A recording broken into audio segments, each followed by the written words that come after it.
A lot of news right now on the diplomatic international front, but let's start with what perhaps got a little bit ignored today, which was the visit of President Erdogan to the White House. What does Trump need to do with the Turkish relationship? Well, Turkey is the second strongest military in NATO. It's a key partner of the United States. If the big crisis right now in the Middle East is the Syrian civil war, the challenge from ISIS, Turkey is right in the middle of that. If we want to defeat ISIS, Turkey has to be with us to besiege them in Raqqa in northern Syria. And Turkey is going to, of course, be essential in the effort to try to bring a peace conference together, ultimately to end that war. 12 million homeless, greatest humanitarian disaster in the world. So Turkey is vital for us there and at NATO. You say this, but Donald Trump decided to arm Kurdish fighters in Syria. What kind of lasting damage has that done to Turkish-U.S. relations? The Turks don't like that. The Turks fear Kurdish nationalism more than anything else. They don't want to see us arm the Syrian Kurds, but I think our military has found in both the Obama and Trump administrations that the Syrian Kurds are the best fighters on the ground aligned with us. How do they get around that then? I mean, Erdogan said you're financing terrorists in the Turkish government's eyes. So how do they bridge those tensions in order to create some kind of coalition that can effect an element of change for as far as Islamic State is concerned? Right. It's a key issue, but we have much more at stake with the Turks because you've got the problem of stability in Iraq, stability in Syria, an entirely destabilized Levant region in the Middle East right on Turkey's borders. And then you have the question of NATO. President Trump and President Erdogan will be at the NATO summit together next week in Brussels.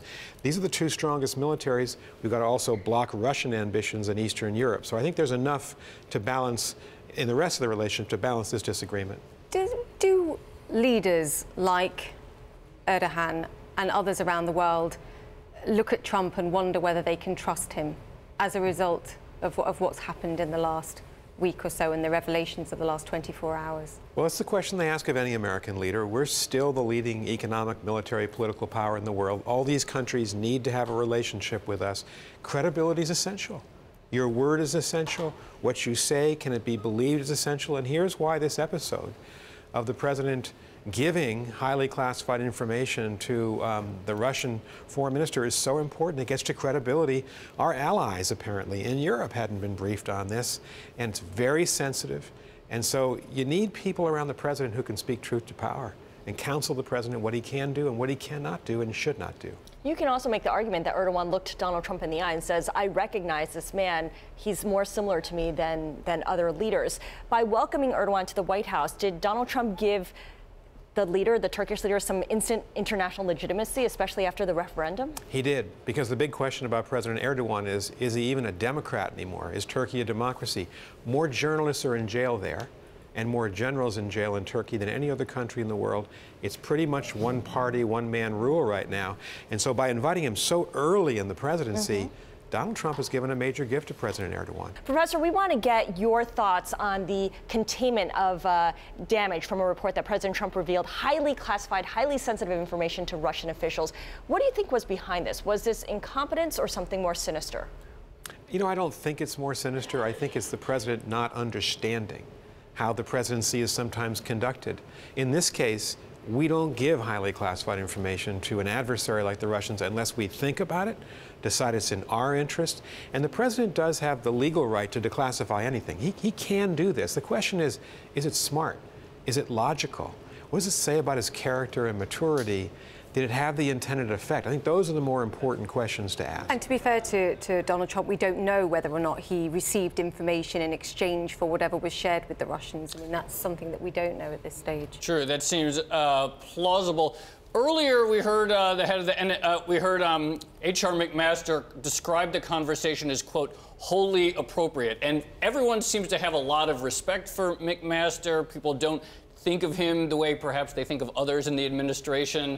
What do you make of that characterization, wholly appropriate? You know, I think General McMaster is an honorable person. I think he's an honest person. That's his point of view. He's the serving national security advisor. And of course, his job is to defend the president and defend our government. I just think we don't know everything that was in that conversation. We obviously want to get the Russians on our side to fight harder against the Islamic State, for instance. But we also have to be careful about information given to us by allies. You have to talk to those allies before you share the information. You have to brief your closest allies in Europe, probably before you brief the Russians. So I don't think this is an issue that's going to define the presidency. It's an issue from which the president can recover. But he has to be careful, prudent.